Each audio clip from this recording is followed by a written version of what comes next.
Something strange is lurking beneath the sands of Giza, and scientists have no idea what it is. Archaeologists just found a hidden structure near the Great Pyramid using advanced ground scanning technology. What's inside? Nobody knows, but excavations are already underway. The Great Pyramid of Giza is one of the most famous monuments on Earth, but it doesn't stand alone. It's surrounded by an ancient necropolis, a massive royal graveyard filled with tombs and monuments. They belong to pharaohs, nobles, and other high-ranking officials. Most of these tombs are above the ground. They're called mastabas, rectangular, flat-roofed tombs built from limestone or mud brick, and they've been studied for decades. But from old movies, we know that these weren't simple graves. They have deep vertical shafts leading to underground burial chambers, where the past was sealed away for eternity. And recently, archaeologists found one curious empty space in the cemetery, a completely unexplored patch of ground. No mastabas, no visible ruins, nada. For years they ignored it, but between 2021 and 2023, they decided to investigate. They didn't dig though. Instead, they used a technology that kind of acts like X-rays for the ground. These radars let scientists see the secrets hidden there. And there was something hidden beneath the sand, something deliberately buried and forgotten. A two-part underground structure. One part was shallow and L-shaped. It's about 33 feet long and buried just 6.5 feet deep. But below that, a deeper, more mysterious anomaly, a structure completely different from anything else in the area. They called it a highly resistive anomaly, which means it's dense and solid, likely made of stone, sand, or even metal. And still, no one has a clue what's inside it. Now, it's clear that humans made the L shape. It wasn't formed by nature. And the shallower structure might have been an entrance to whatever is hidden below. But they only have some theories about what might be hidden there. It's also filled with sand and gravel. It was probably deliberately backfilled after its construction, perhaps to preserve this. Why? Well, we don't know yet. The archaeological team will need to excavate to understand what exactly this thing was and why it was built. The first guess is a lost burial chamber. Many tombs in Giza have underground burial sites, but most have clear surface markers. This one, for some reason, has nothing, but it could be one of them. The second guess is an ancient offering chapel. Egyptologists know that some chapels were built in this shape, but usually they were above ground, not buried like this. And finally, it might be something we've never seen before. If this turns out to be a new type of structure, it could rewrite what we know about the burials of pharaohs. The only way to know for sure is to dig it up. And that's exactly what's happening right now. Excavations are already underway. Archaeologists are racing against time to uncover the truth. But there's a real danger there too. Giza's fragile ancient structures need to be handled carefully. Otherwise, they could be damaged beyond repair. So all we can do is wait for the truth. Now, these tombs always held fascinating mysteries. Unfortunately, we'll never learn tons of these mysteries because of some relentless tomb robbers. Egyptian tombs were built to guard the bodies for eternity. But that absolutely didn't stop people from breaking in and stealing everything valuable inside. They've been bothering these ancient sites for thousands of years, starting way back in Pharaoh's times. Many of the most famous tombs, including those in Giza, Saqqara, and the Valley of the Kings, were looted. It was a common practice in ancient Egypt. And they were serious about this whole thing. They dug secret tunnels to bypass traps and walls, bribed or threatened tomb workers to get inside knowledge, cracked open sarcophagi to grab gold, jewelry, and artifacts. And by the time modern archaeologists got to most of these tombs, they had already been picked clean. The reigning pharaohs got tired of this infuriating nonsense. The Valley of the Kings, the famous burial ground of Egyptian royalty, was supposed to be the ultimate safe zone. Tombs were built deep underground, hidden in the desert. Passages were sealed with giant stone blocks. False doors and traps were added to confuse thieves.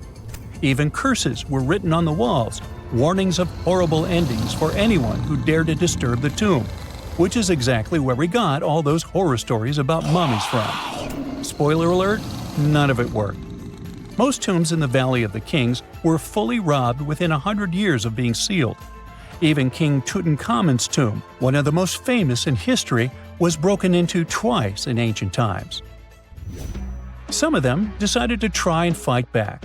The New Kingdom rulers built hidden unmarked tombs in a way that should have prevented the looters from finding them, but didn't work. Some pharaohs, like Ramses II, were moved in secret to prevent their bodies from being stolen. Nope, didn't matter. The grave robbers always won.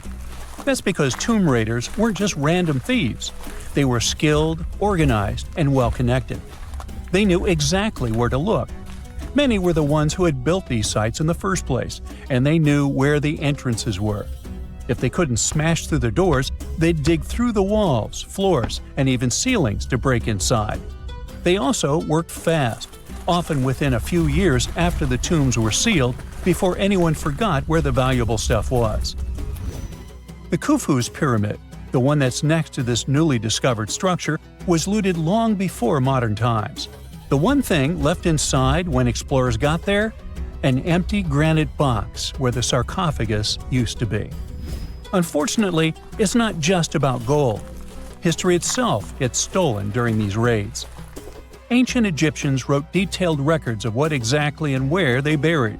So when archaeologists compare these lists to what's found, they can see what's missing, which is often everything valuable. Most artifacts don't end up in museums. They just disappear into private collections, where they can never be studied again. Which is, of course, completely unfair. In fact, a few countries have had enough and started passing laws to take historical artifacts back from private collectors. In Italy, if you own an ancient Roman artifact, you must prove you got it legally. China is actively hunting down stolen artifacts, and they must find ways to retrieve it back from the Western collectors. In Egypt, they passed new laws making it illegal for private citizens to own any ancient Egyptian artifacts at all. Other countries, like the US, the UK, Germany, or Switzerland, are completely fine with rich guys owning their history. The British Museum is built on looted things. European empires invaded half the planet and took whatever they wanted back home. Their museums are often full of such stolen artifacts, and unfortunately, they refuse to give most of them back. For example, the Rosetta Stone. It was taken from Egypt by Napoleon's army, then stolen again by the British after they beat the French. Egypt has been demanding to return for years, but they still can't get it back. Or the Parthenon marbles. These magnificent massive Greek structures were taken from the Parthenon in Athens by a British lord in the 19th century. Greece has been begging for them back ever since, but the UK doesn't feel like it. Not to mention tons of Mesoamerican artifacts, scattered in various museums across the world. European explorers raided Mayan and Aztec temples, took statues, jewelry, and sacred objects, and now Mexico is fighting to get them back. Well, wouldn't it be surprising even if this mysterious underground chamber has somehow been looted already? But if it's a newly found place, could it be one of the few that escaped the hands of grave robbers? Could there still be ancient artifacts, untouched for 4,500 years? We can only hope that those guys didn't get there first. Secant, cosine, tangent, sine, 3.14159. Yeah, that was the cheer we heard coming from the trigonometry club back in the day. For the rest of us in math class, terms such as sine, tangent, and pi were just bewildering. Who invented these and why? Was their only purpose to make it harder for students? Well, not quite. Trigonometry was invented by the ancient Egyptians. They needed this knowledge to construct pyramids, and they did a pretty good job too. The Great Pyramid in Giza still stands today, some 4,500 years after it was built. No recalls either. So let's get out of that classroom and on a journey through time to reveal the secrets behind the ancient Egyptians' precision. Here you are, standing on the Great Pyramid's construction site, some 9 miles from Cairo. Well, the city still isn't there, as you're surrounded only by the desert and teams of construction workers. They're transporting large stone blocks weighing 2.5 tons each. They're inside a wooden sled that sits on large rollers. A crew of 8 men rolls these blocks along the ground. You immediately think of the rollers on a supermarket cash register. The principle is exactly the same, but the scale is greater, much greater. Scientists estimate that the Egyptians used 2.3 million such blocks in the Great Pyramid alone. And the block in front of you is one of the lighter ones. The heaviest of them weighed up to 15 tons. But where did all these blocks come from? Most of them originated from quarries around Giza. It's not that impressive, you think, but wait until you hear how ancient engineers transported the granite used in construction over 500 miles to the pyramid. There were no railways or highways back then, but the mighty Nile was always there. Researchers even believe that the Egyptians dug a canal to connect the Nile directly to the pyramid's construction site. All they had to do then was to wait for the flood season to begin, and voila! The rising water levels floated the heavy stone blocks for them. But how did they lift the enormous stones on dry land to stack them up to the top? Did they use oversized cranes? Well, ancient Egyptians worked around this problem, literally speaking. One of the workers is now pointing to the giant ramp going around the pyramid they're building. This is how a mountain road zigzags its way to the top. If the ramp went directly to the top of the pyramid, then workers couldn't pull the stone blocks along it. It would be too steep. Scientists have calculated that 8% could be the maximum incline. So ancient Egyptians just extended the ramp around the pyramid. Again, these are all theories, as the ramp could have been inside the pyramid, as some researchers suggest. The exact building method is still a mystery, guarded by the Sphinx. That's its real name, right? Wrong. As the Great Sphinx is just the statue's alias. You know, the name writers take when they want to hide their true identity, or a singer's stage name. The Sphinx's real name, translated from Egyptian, means Horus in the horizon. That was the name for the Egyptian deity of the sky. The trail of mystery doesn't end there. As a man walks past you with a bucket of paint, he's going to add a touch of color to the Great Sphinx. Researchers found specks of this red color next to its ear. That was some strong paint, as it survived for thousands of years. You are now standing straight in front of the Sphinx. You look up. It's very tall, right? 66 feet to be precise. Now resist the urge to take a selfie. You can do it. Now you notice something else. It looks like the Sphinx is in the center of a giant triangle in the back. That's one side of the Great Pyramid. And no, your eyes are not playing tricks on you. The Sphinx really does sit in the center of the pyramid's lateral face. Here's where math comes in handy. A pyramid has 4 sides, called lateral faces. There's also a 5th face, the base, but that's not visible. It's, wait for it, face down. The Sphinx has one last mystery to reveal: its age. Scientists agree that Pharaoh Khafre built the Sphinx. He ruled after his father, who had built a great pyramid nearby. So both structures were finished around the same time. Let's talk about numbers again. You've heard of Cleopatra, the Egyptian princess described as a woman of great beauty. Hello? She saw the pyramids, but she lived closer to the time of the first iPhone than the time of the people who built the pyramids. Fascinating, right? You can see thousands of people around you. They're working hard to build the pharaoh's tomb. But how many of them are there exactly? One Greek philosopher estimated there were as many as 100,000 workers. Seems like an okay number for such an enormous structure, but it can't be true. Science simply can't back up this number. Egyptologists put the total number of workers at 30,000. And yes, Indiana Jones was one of them, at least on the big screen, but he showed up late. Egyptologists know a lot about the pyramids, but not everything. Not because they don't want to, but because they haven't yet dug up enough evidence. They can only guess how the building process went.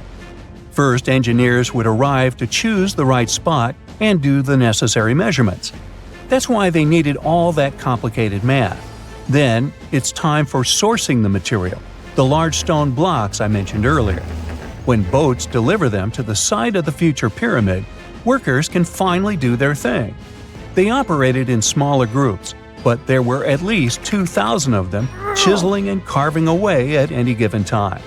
Sounds like a typical construction site today? Well, that's because it is, just thousands of years ago. It's amazing what ancient Egyptians were able to achieve with just copper and stone tools. The pyramid is now complete in front of you. But is it the same pyramid we see today? Why is this structure shining bright in the desert sun? Isn't it supposed to be a dusty yellow color? Well, no. Human activity and the elements have completely stripped the outer layer of stones over time. Expert craftspeople polished these blocks using nothing but stone and sand. The end result was a smooth and shiny rock. On the day it was completed, the Great Pyramid of Giza was a perfect triangle of light. Its polished sides acted like giant mirrors, reflecting the powerful Egyptian sun. This is the point where you should put your glasses on, and that shiny thing you see at the pyramid's very top is actually gold. The capstone at the top of the pyramid is called a pyramidion. It was covered in sheets of gold. As you can guess, these were the first stones to disappear. Let's make another stop before we get you back to your classroom. We travel to the British Isles, and no, Stonehenge isn't our destination. It is Newgrange in County Meath. Scientists estimate that the ancient peoples of Ireland built this stone monument around the year 3200 BCE. This makes it older than both Stonehenge and the Great Pyramid in Giza. The function of the circular mound in Newgrange is the same as the one of the Great Pyramid and equally mysterious. The estimated amount of loose stone present in the valley is over 220,000 tons. And it's not just randomly thrown on a pile. The order in which the stones are set makes the structure water-resistant. That would explain how Newgrange had survived for so long. Kinda makes you want to splash out the cash for that waterproof phone case, huh? Well, you're back in your school desk, but today's math lecture is the last thing on your mind. You're thinking about how great the Egyptian pyramids are, and if we have something similar today. It turns out modern engineers are just as impressed with the Great Pyramid as you are. There's a glass pyramid sitting in the main courtyard of the famous Louvre Museum in Paris. The panorama of San Francisco wouldn't be complete without the 48-story Transamerica Pyramid. But Las Vegas went the furthest. There we find the Luxor Hotel. It's so big that it's the third largest pyramid on the planet. And guess what's in front of it? Yup, a replica of the Sphinx. It's 110 feet tall, 2 stories higher than the one in Giza. Yeah, everything's bigger in Vegas. What is a boat doing in the middle of a desert? You would expect to find a seagoing vessel closer to shore. This is the question archaeologists had been asking for decades. In 1988, there was a storm near one of the most important archaeological sites in ancient Egypt. A wooden structure emerged from the sand. It was hollowed out by termites. Scientists were determined to solve its mystery. In 2000, they began excavating the site near Abydos, Abydos. An American team of experts soon discovered a boat that was 70 feet long, and it wasn't alone. In total, there were 14 boats neatly resting next to each other. It was impossible to completely dig out the boats because of their poor condition. Luckily, the wood was preserved enough to get a sample. Analyses revealed that the boats were around 5,000 years old, the oldest fleet in human history to this date. The time of their construction predates the pyramids at Giza by half a millennium. Each ship of the fleet rested in a vault that matched its dimensions. The room was roughly a third of the size of a tennis court. It had mud brick walls that featured more than 120 drawings of boats. Ancient Egyptians incised them on whitewashed walls that were excellently preserved. Scientists have known about these mysterious chambers for well over a century. 1901, 1902. A British archaeologist, Arthur Weigel, stumbled upon a strange structure west of the River Nile. His team caught a glimpse of the interior walls. Sadly, a section of the roof collapsed, so they had to call off further exploration. Researchers abandoned the site, but its location remained on the maps. The boat's position first led scientists to think that they rested on a bank of the mighty Nile. But there was a problem with this theory. Today, the river flows almost 7 miles west of Abydos. Further studies of the surrounding terrain showed the Nile didn't change its course throughout history. Also, if the boats floated near a dock, they would be in unstable positions. The 14 vessels at Abydos were perfectly parallel to each other. There was only one conclusion possible. Someone had deliberately placed them like that. They must have gone through a lot of effort. Each boat had enough room for up to 30 rowers. These vessels could really float. They weren't models, but scholars still don't know if they actually sailed any body of water in ancient Egypt. This doesn't diminish the importance of the find. Previously, archaeologists found only small-scale models. In King Tut's tomb alone, there were 35 boat models. For a long time, these figurines were the only clues as to how ancient Egyptian vessels looked like. The boat's design confirms that they were the real deal. They are the earliest surviving examples of something called built boats. Ancient people constructed primitive vessels by hollowing out large tree trunks. The alternative was reed that was tied together to form a raft. The boats at Abydos had planks tied together. This was a major breakthrough in shipbuilding. During their lifetime, the boats must have seemed impressive. Timber was a valuable commodity at the time. There was no wood in the desert. Cedar had to be imported from Lebanon. The only person who could afford such luxury was the pharaoh. Studying the area around the ancient fleet provided more answers.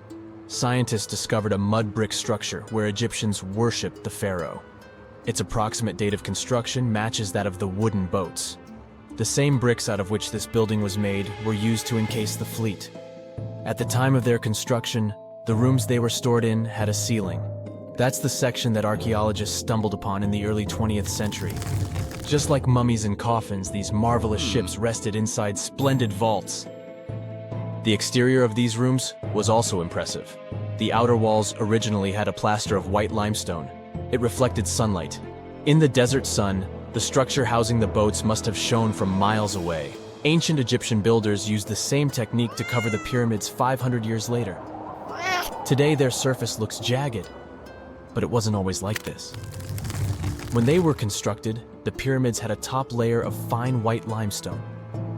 Their surface was smooth and it gleamed in the sunlight. Instead of stairs, the outer layer of the pyramids was more of a sleek ramp. Archaeologists were left with one final question. Which pharaoh owned the fleet? The answer lay just a mile from the site.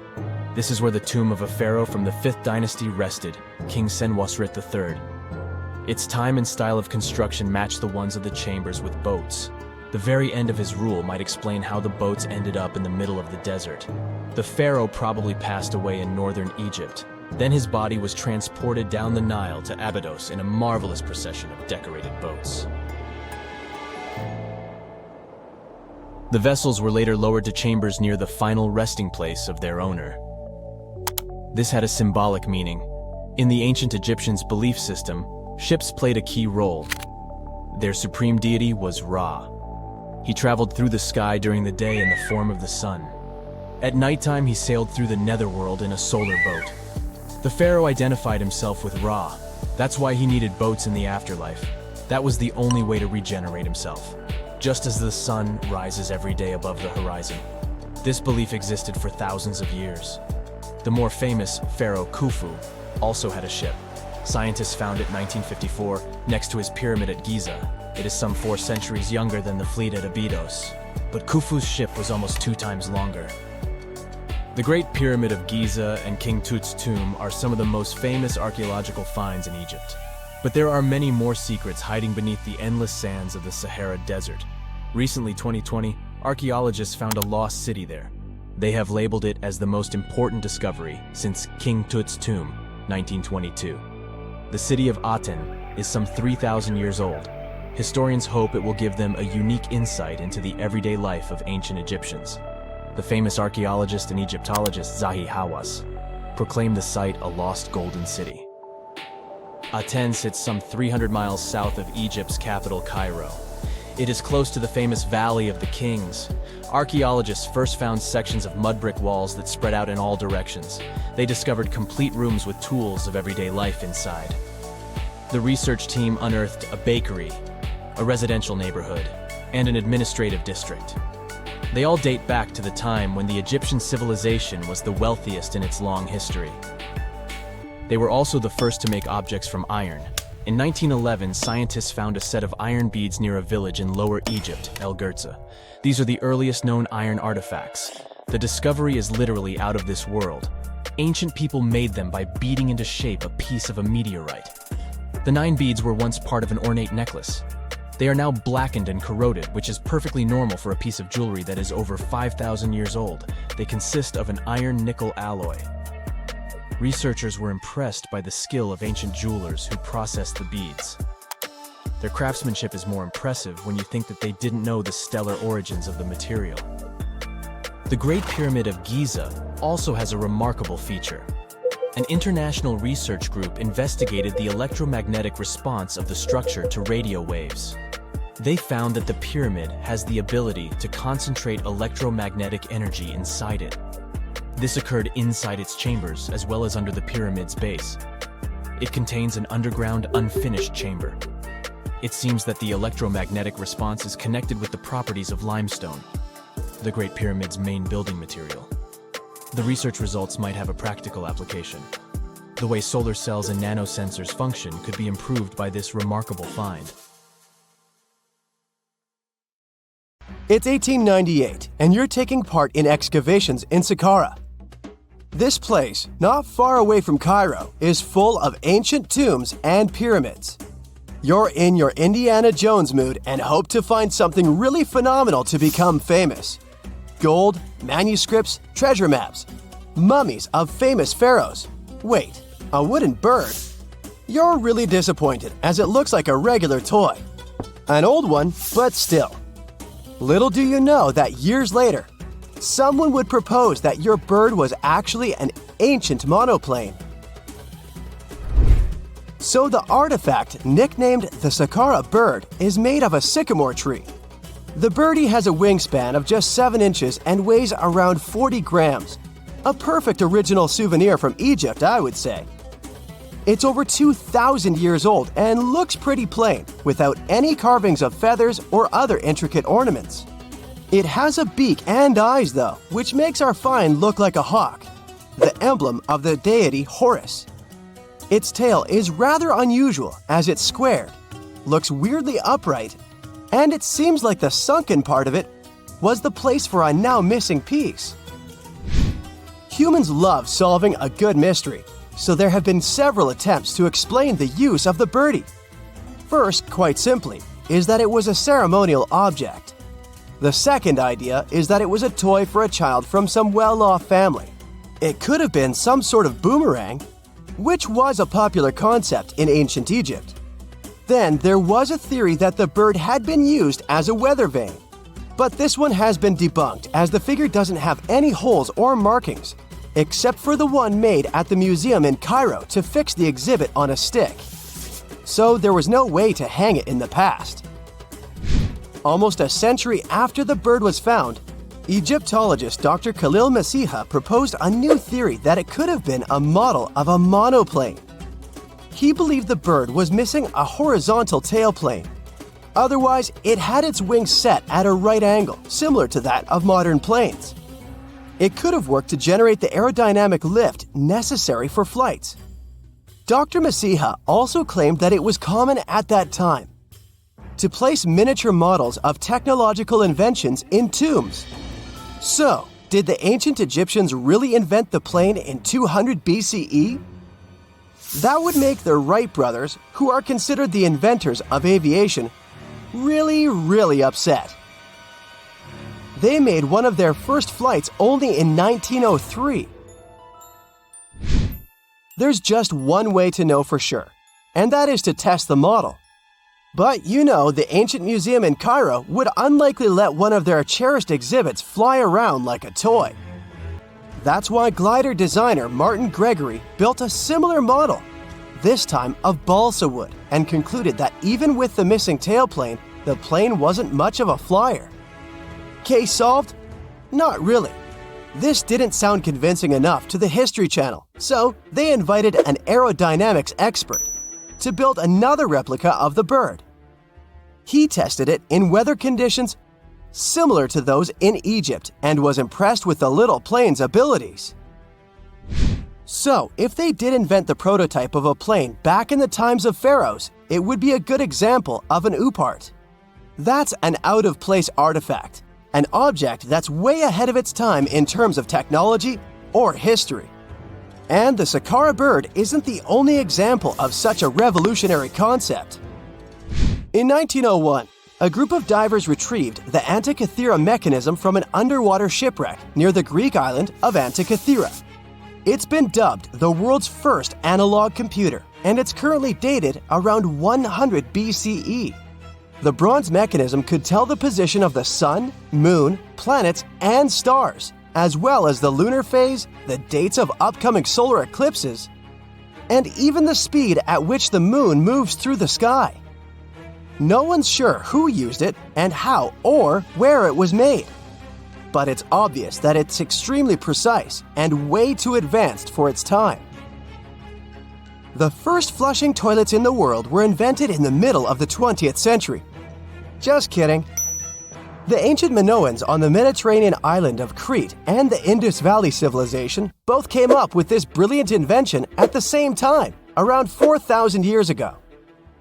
The plumbing and sanitation were so well done that no one managed to design anything better until 2,000 years later. One ancient Minoan lavatory was discovered at the Palace of Knossos. It looks like it had a wooden seat set over a tunnel that directed water from a rooftop reservoir to an underground sewer. Other varieties got water from jugs. Only the super rich people could afford all this glory. So if you wanted to shop for real estate back then, the flushing toilet would be a telltale sign you were in the rich neighborhood. Automated doors became a cool, seemingly new invention back in 1931. But the technology behind them is actually much older. Think the 1st century CE old. Mathematician and engineer Heron of Alexandria came up with a hydraulic system to open and close temple doors. To bring it into action, you need to light a fire to produce heat. There was a brass pot under the fire, half filled with water. The inventor connected the brass pot to containers that acted as weights. When the fire was burning, the water moved into the containers. They went down and pulled the ropes. It was nothing like a supermarket door that opens in front of you before you even have time to think. Heron's door took hours to open, and there was no way to stop the process. That's why they only opened the doors once a day before people entered the temple, to add some mysticism at the temple during ceremonies. Spooky. Looks like the first ever battery was invented in Baghdad around 2,000 years ago. A German archaeologist found this oval-shaped clay jar in 1938. Scientists are still not sure what purpose it served and who exactly invented it. There is a theory that it was used for electroplating objects with precious metals. When they filled it with a weak acid like vinegar, the battery produced around 1 volt of electricity. Another theory says it was a vessel for sacred scrolls. Would you like to buy contact lenses designed by Leonardo da Vinci himself? In 1508, he invented a glass lens with a funnel on one side. You were supposed to wear it with water inside to improve your vision. Sounds a bit uncomfortable, doesn't it? So, around a century later, French scientist René Descartes decided to improve the idea and make the cornea contact the future lenses. Contacts because they contact your eyes, get it? The glass tube with liquid did help improve vision, but blinking was sadly impossible. 2.5 centuries later, new technologies in the glass industry let scientists design contacts that would fit in the eye and even let the wearer blink. Thanks, guys! Still, those lenses were made of heavy blown glass and didn't let the eye breathe. About 50 years later, contacts became plastic, lightweight, unbreakable, and scratch-resistant, but still covering the entire eye. And then, in 1948, an English optical technician accidentally sanded down a plastic lens and figured out they'd still be in place even if they covered only the cornea. Imagine you're living in 19th century London and need to send a message to New York. It would have taken about 10 days to get there by ship. So when delivery time went from days to hours in 1858, it was a true sensation. The first message was sent by Queen Victoria herself. It was all made possible thanks to the Transatlantic telegraph cable, running under the ocean. Sadly, the new cool invention only lasted a few weeks. It took years to bring it back to life. X-rays are a type of invisible radiation that can pass through our bodies and objects. They're very important in the field of medicine because they allow doctors to see inside our bodies without having to perform surgery. Now, let's dive into how X-rays work. They're a kind of electromagnetic radiation, just like light or radio waves. However, they have much higher energy than light, which makes them able to go through objects that light cannot. Imagine you have a powerful flashlight. If you try to shine it through a wall, the light won't go through because the wall is too thick. But these rays have enough energy to go through walls and even our bodies. The discovery of X-rays happened by accident in the late 19th century. A scientist was experimenting with cathode rays, which are a type of radiation. He was working in his lab and noticed that a nearby fluorescent screen started to glow, even though it was not directly exposed to the cathode rays. He realized that something invisible was causing the fluorescence, and he named it X-ray, because X is the mathematical symbol for something unknown. He continued experimenting with such rays and discovered that they could pass through many objects, like flesh and bones, but not through denser materials like metal. He also found that X-rays could create images on photographic plates, just like a camera takes pictures. The way this works is quite fascinating. Imagine you're standing in front of a bright light and you hold your hand in front of your face. Your hand blocks the light and you can't see through it. But if you place a sheet of tissue paper in front of your hand, some light will pass through, and you'll be able to see the outline of your hand. X-rays work in a similar way. When a doctor wants to take an X-ray of a part of your body, they will ask you to stand or lie down next to a machine. This device has a special plate that can capture the image. Let's say the doctor wants to further examine your arm. They will place the X-ray plate on one side of your arm and the machine on the other side. Then, the machine will produce a controlled burst of X-rays that pass through your arm. Remember how we talked about the tissue paper allowing some light to pass through? Well, in this case, some of those X-rays will go through your arm, while others will be absorbed or blocked by the denser parts of your body, like bones. The plate captures the X-rays that pass through your arm, and it creates an image. This image shows the bones and other structures inside your body, allowing the doctor to see if there are any problems or injuries. Now, you might be wondering why X-rays can pass through some things but not others. It has to do with the density and composition of the objects. Denser materials like bones absorb more X-rays, so they appear white in the image. So when you look at the result, you'll see your bones as white shapes. Other tissues like muscles and organs are less dense and allow some of those rays to pass through, so they appear as gray shadows. What if I told you there's a whole new way you can peek inside objects, but without using X-rays? I'm not talking about magic powers. Take a comfortable seat while I explain what muography is. This fascinating scientific technique allows us to see inside objects and even beneath the Earth's surface using a special type of particle called a muon. These elementary particles are very similar to electrons, but they're much heavier. They are created high up in the Earth's atmosphere when cosmic rays, which are particles coming from space, collide with the air molecules. Now, muons are special because they can pierce through different materials. They can pass through rock, soil, and even buildings. Scientists realized this potential back in the 1950s when they were studying cosmic rays and noticed that some of the particles could pass through thick materials. The first muography experiments took place in the 60s. Specialists discovered that muons can be detected using special devices called muon detectors. These detectors are usually placed underground or in specially designed laboratories to shield them from other particles and background radiation. Now let's dive into how muography actually works. Imagine you have a large object, like a pyramid, a mountain, or even an ancient statue, and you want to see what's inside without damaging it.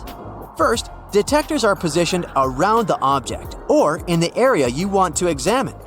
These detectors are sensitive to muons and can track their paths. When such a particle passes through a detector, it leaves a trace, like footprints in the sand. By collecting data from multiple detectors, scientists can reconstruct the paths. Here's where things get really cool. The Earth's atmosphere acts like a natural filter for muons. It turns out that the more massive an object is, the more particles it will block. So, if you have a large, dense object like a mountain, fewer muons will pass through it compared to a smaller, less dense object, like an empty box. This difference in the number of particles that reach the detectors can give us clues about what's inside the objects. Scientists use computer algorithms and mathematical techniques to analyze the data and create images. These images represent the density distribution of the object being studied. It's like creating a map that shows where the densest areas are and where there's gaps inside the object. The concept of muography is similar to using shadows to understand the shape and size of an object. Imagine you're standing in front of a bright light and you place your hand between the light source and a wall. You'll see a shadow of your hand on the wall. Based on the shape and size of the shadow, you can get an idea of what your hand looks like, even though you can't see it directly. This technique has been used to study various objects and structures. For example, scientists have used it to explore the inside of volcanoes and pyramids, and even to investigate the structure of mountains and the Earth's crust. With the help of this amazing technique, scientists have now uncovered new information about the Great Pyramid of Giza. They discovered something that had eluded tomb raiders for centuries. They found a hidden chamber. And guess what they named it? The Big Void. Yeah, I know, not the most creative name. They even used 3 different muon detection techniques just to be super sure that it was indeed a big, mysterious void inside the grandest pyramid of them all. Once news got out about this mind-boggling discovery, Egyptian authorities couldn't resist the temptation to explore further. So, they brought in an endoscope camera to confirm the existence of this epic void. So, they inserted a camera through one of the openings underneath the entrance, and voila! It revealed a corridor. More so, the corridor had a chevron ceiling. I can't help but imagine the ancient Egyptians using it as a cool dance floor. Another team of scientists decided to take another shot at scanning this newfound void. According to them, the Great Pyramid of Giza is a pioneer in the pyramid game. It used a technique called chevron to cover internal structures and keep them from collapsing. Now, why did the ancient Egyptians build this corridor and the grand void it leads to? One theory suggests that the corridor was built to relieve pressure inside the pyramid. Another theory says that the void could be a result of the pyramid's construction process. It could have been an internal ramp used to move roof blocks into position, and then it was left there or filled loosely with rubble. According to other enthusiastic explorers, there might be another burial chamber waiting to be discovered. They believe that the pyramids were built with a dash of randomness in the construction process. As the builders worked their magic, they realized that some chambers wouldn't be able to handle the weight of a majestic sarcophagus. So they made adjustments on the fly, creating new plans as they went along. You have heard about Nikola Tesla. You have definitely heard about the Great Pyramids in Egypt. But what if I told you that Tesla may have probably uncovered the ancient mysteries surrounding the pyramids? Wait, what? Is this a crossover episode? Nope. It's highly probable that the secrets of the pyramids are hidden in plain sight. But first, let's recap what we know about the pyramids. What's so mysterious about them? I mean, they are just old quirky buildings, aren't they? one of the biggest questions is how they were built. Some people think that the pyramids were created by people using only their hands and muscles. But others think that there might have been some kind of crazy energy source that we don't know about yet. Like, what if aliens helped out or something? Just kidding. But this idea of some unknown energy source being used to build the pyramids has been around for ages. Even in old texts, like the pyramid texts, it talks about how the gods gave us something to build a great power. So maybe there was something really powerful and mysterious going on back then? Who knows? Back in the early 1900s, he got obsessed with the Great Pyramids of Egypt. He read numerous books about these ancient structures and was blown away by how much energy they seemed to have.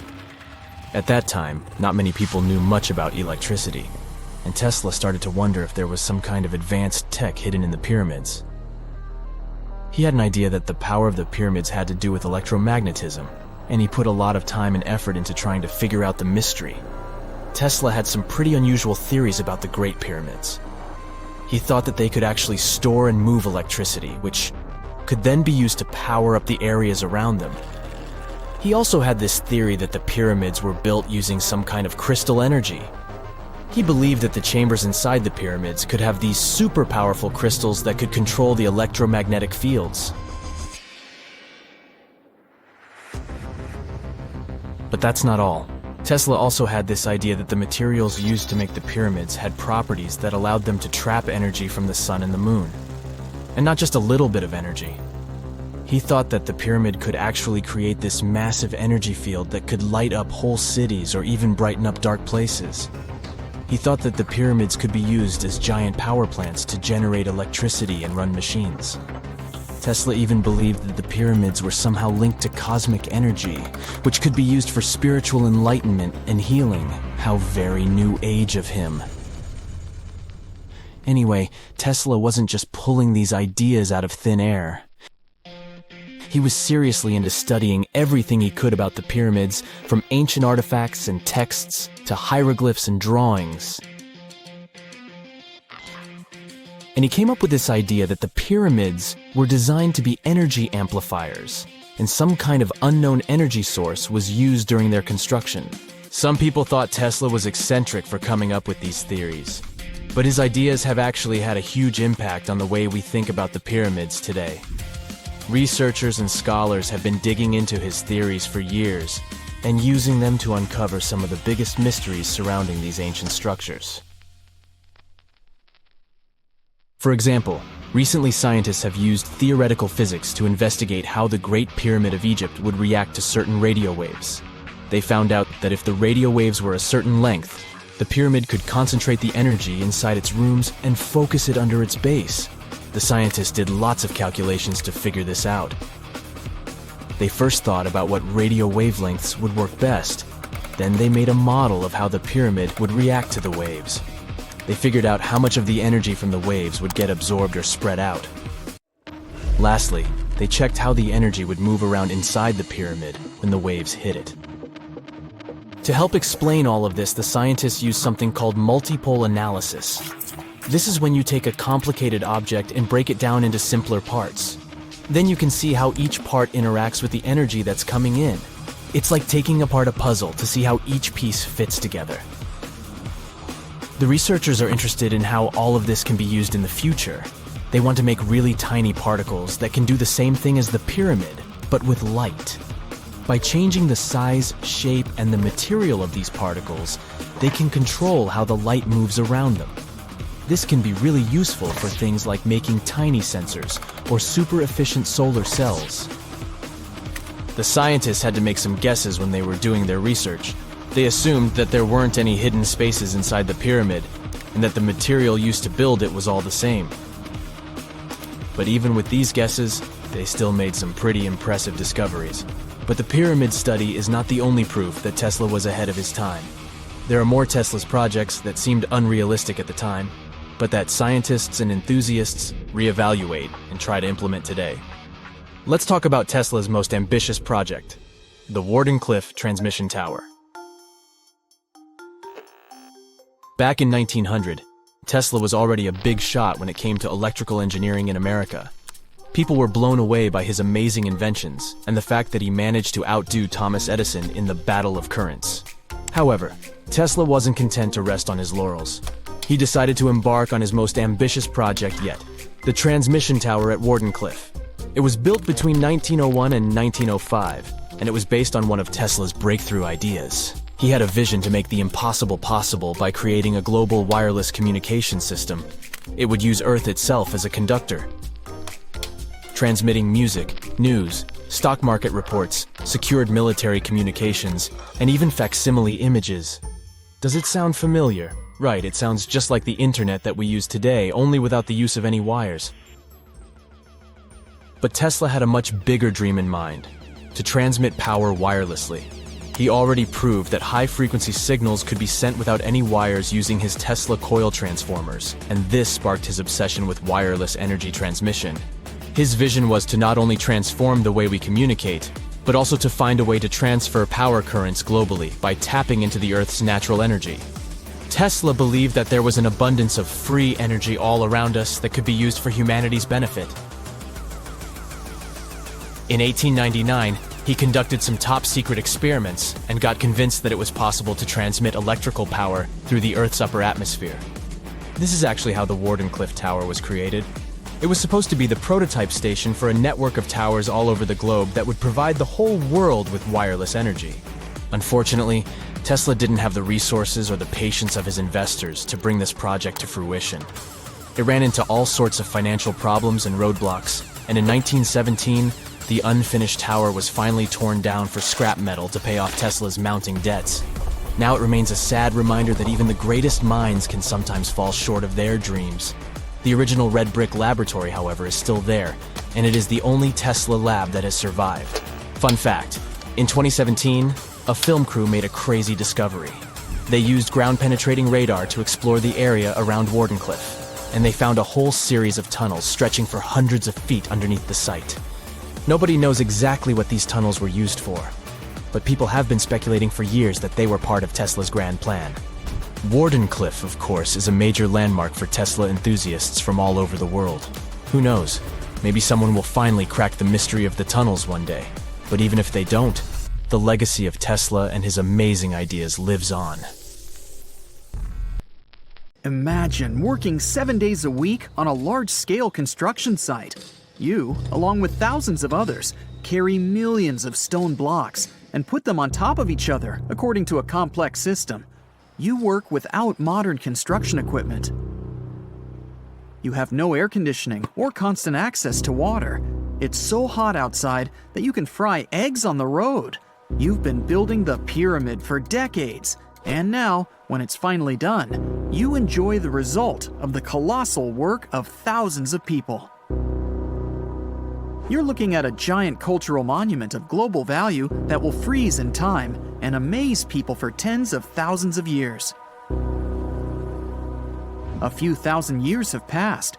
People in the 21st century see the pyramids and are like, "Wow, I can't believe humans have built this." Yeah, the people who built the pyramids wouldn't have appreciated such a theory. But actually, there are reasons to believe that people built it using some fantastic technology. From the outside, it seems the Great Pyramids are just big triangles of stone. People just put some heavy blocks on top of each other, and that's it. In fact, the design seems too perfect to be true. The pyramid consists of more than 2 million blocks.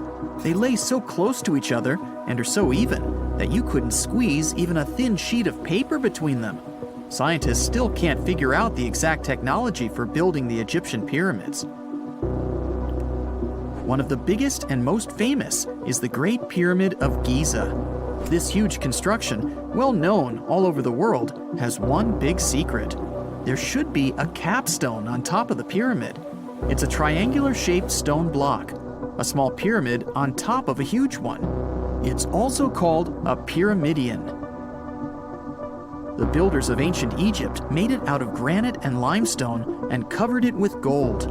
No records or old drawings prove that there was a pyramidion at the top of the Great Pyramid of Giza.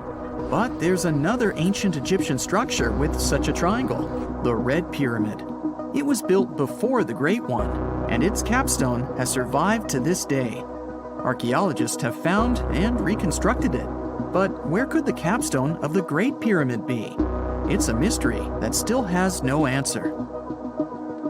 Some are sure that some thieves have stolen it from the top. Maybe they just climbed up and pushed the pyramidion down. It makes perfect sense. The capstone was probably the most valuable element of the pyramid.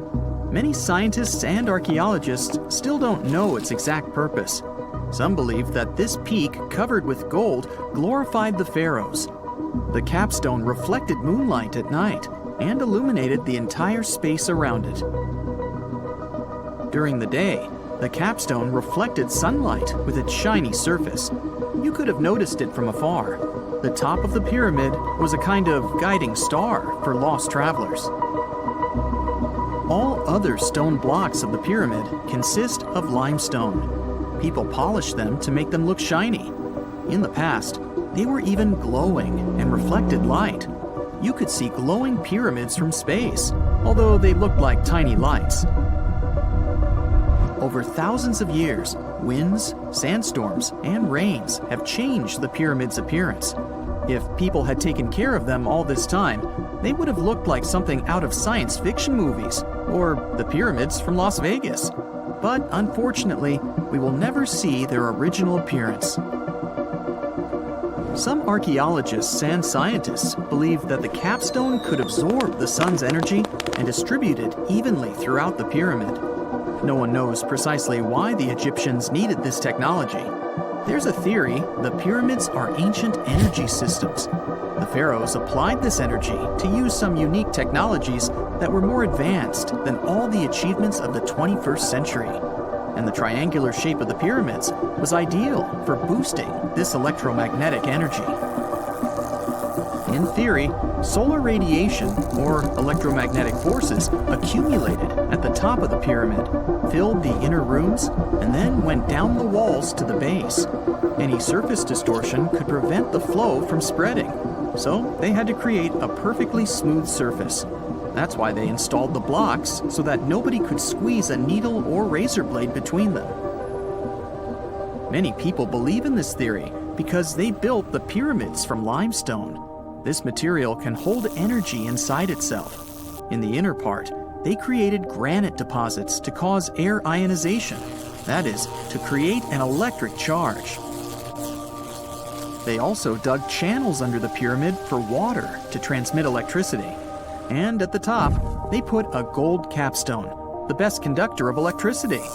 So, this is how you get a great power generator. Different cultures used similar technologies to create electricity all over the world. But these are all theories. If it had been working, humanity would have used these technologies today. There are mentions of the metal industry, chemistry, engineering, physics, mathematics, and astronomy in some ancient records. Most scientists don't believe in all these things. We know the detailed stages of the technology's development in different cultures. In the 21st century, scientists, historians, and anthropologists can track the evolution of all modern devices. If people had created some technological inventions in ancient times, the history of the world would have looked different. Perhaps all the achievements of antiquity could have been wiped off the face of the earth by global cataclysms, and it can happen to us. Just imagine how people would dig up a laptop in 5,000 years. Perhaps they wouldn't understand what kind of device it is. Another Egyptian wonder surrounded by mystery is the statue of the Sphinx. The Egyptians carved it out of a single massive piece of limestone about 4.5 thousand years ago. But scientists still don't know the exact date of its construction or who built it. People painted the Sphinx in different colors, so it looked much brighter and more vivid in the distant past. It was shining just like the Great Pyramids. Anyway, time hasn't only changed its appearance, but its name too. Initially, the Egyptians called it Hor-Mekhet. The Greeks renamed it the Sphinx about a few hundred years after it had been built. The Sphinx emphasized the greatness of the rulers of Egypt. It also performed a symbolic function of a watchdog guarding the tomb of the pharaoh and the paths leading to it. This version sounds realistic, since archaeologists have discovered many secret entrances at the foot of the Sphinx. Perhaps these rooms and intricate tunnels lead to underground halls with treasures. And treasures don't always mean gold and jewelry. According to legends and theories, the Sphinx guards the Hall of Records, the storage of all humankind's knowledge. The information about the ancient mythical state of Atlantis could be there. You can find many detailed maps of the internal dungeons of the Sphinx on the internet. They show structures 12 stories deep under the statue. It looks like a small city filled with gold, scrolls of knowledge, and various ancient artifacts. But don't believe all these maps. These are just theories. Several thousand years have passed, but people have very little information about it. Archaeologists know that there are still many strange and exciting things about the Sphinx that are still undiscovered. Some locals are afraid to research because they believe they can awaken something terrible from the underground depths. Therefore, it's mostly scientists from other countries who conduct the excavations. In 1998, scientists discovered strange tunnels leading to empty rooms under the Sphinx. They realized that some people tried to get there through tunnels in the past, and maybe those people took all the treasures that were there. One of the legends says that some powerful artifact lays beneath the Sphinx.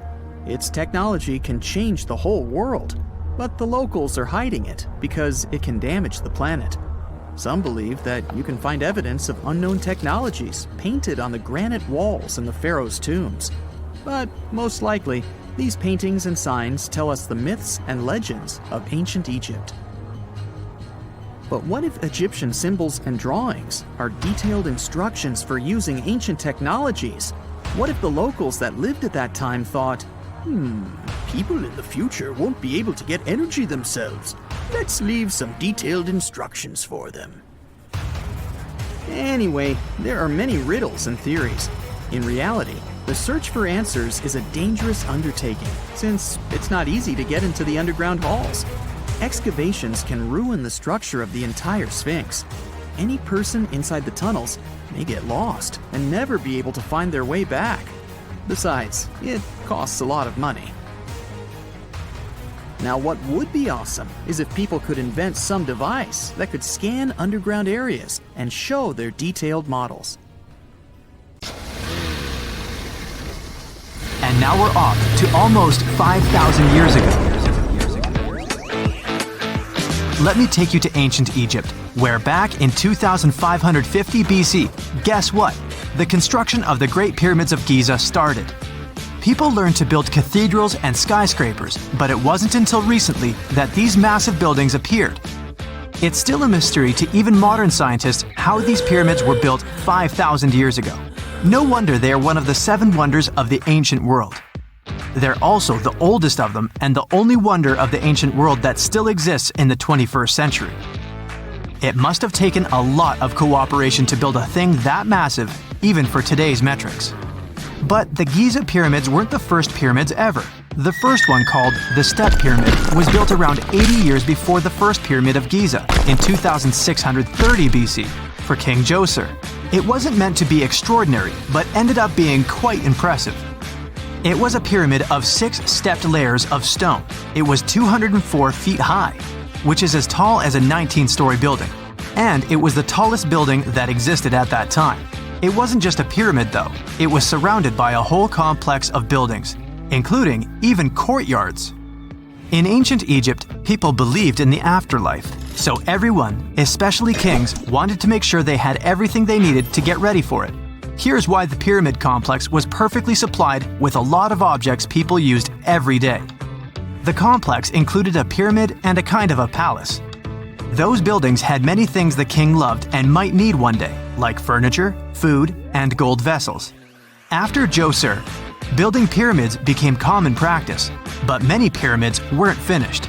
It would usually take about 20 years to build one, but many rulers reigned way less than that. Overall, there are more than 100 pyramids. The most famous pyramids are the Great Pyramids of Giza. The first one and the biggest one was built for Pharaoh Khufu, around 2550 BC. Initially, it was 481 feet tall, which is as tall as a 40-story building. The second pyramid was built for Khufu's son, Pharaoh Khafre, around 2520 BC.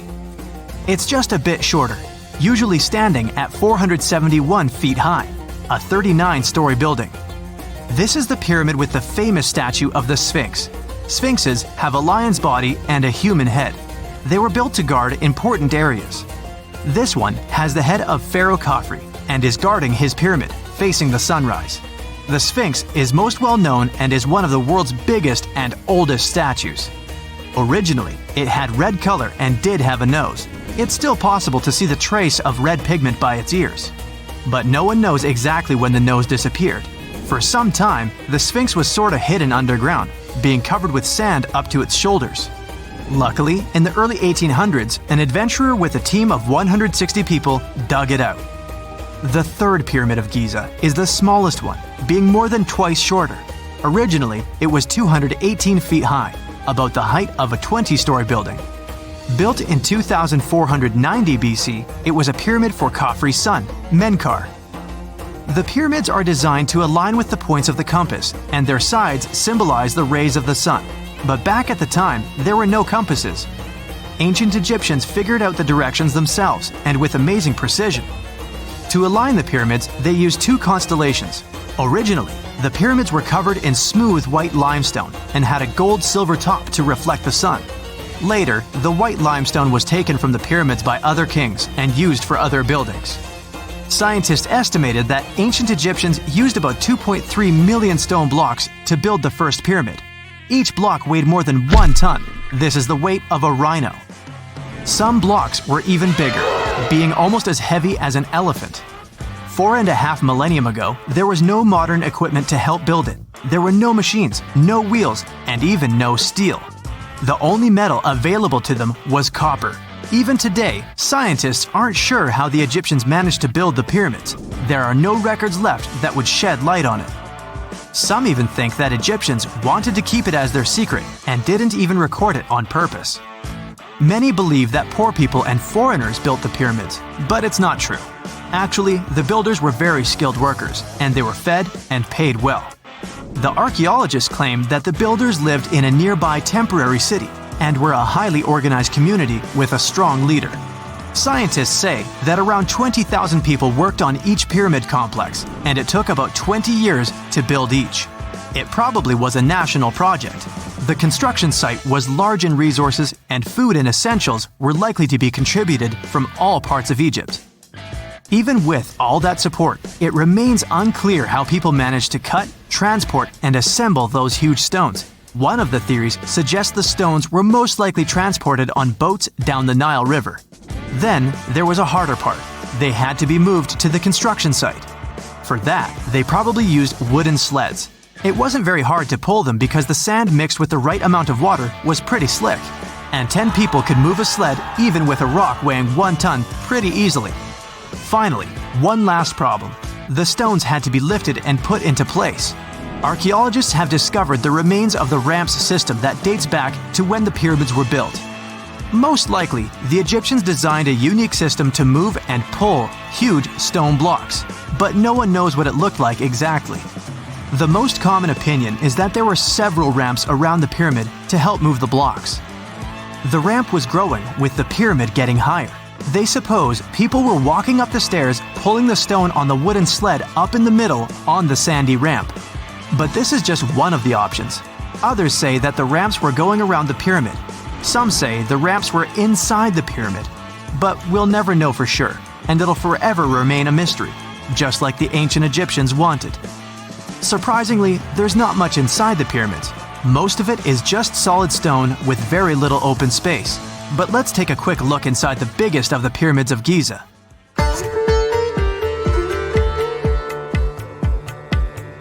From the entrance, there are 2 stairs, one going down and the other one going up. The descending one takes you to a chamber located underground. That's where the pharaohs are, but not in this pyramid because Khufu wanted to stay higher. The underground room is partly unfinished, The room with Khufu's sarcophagus is called the King's Chamber. It's upstairs and then through the tall and long Grand Gallery. Below the King's Chamber, there's a room called the Queen's Chamber. There are no queens though, and no one is sure why the room is called this. Unfortunately, none of these have any hieroglyphs on the wall. They're just bare. If you want to see them, you should go to the other rooms that are decorated. Those pieces of art are depictions of ancient Egypt's culture and daily life. The texts allow researchers to study their language and grammar. Sadly, the treasures that once were here in the pyramid are long stolen. From that room, there are several tunnels for an unknown purpose. There are many tunnels and passages inside the pyramids. There are many chambers and shafts and secret ways. Scientists have been sending little robots with cameras there for some decades already. And the robots did discover another chamber a bit upstairs with hieroglyphs on the walls.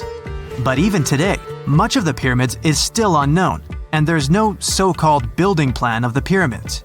Egyptians did create a mystery no one can crack for 4,500 years already. Scientists recently started to X-ray the pyramid to learn what's inside it without entering it and its narrow, mysterious tunnels.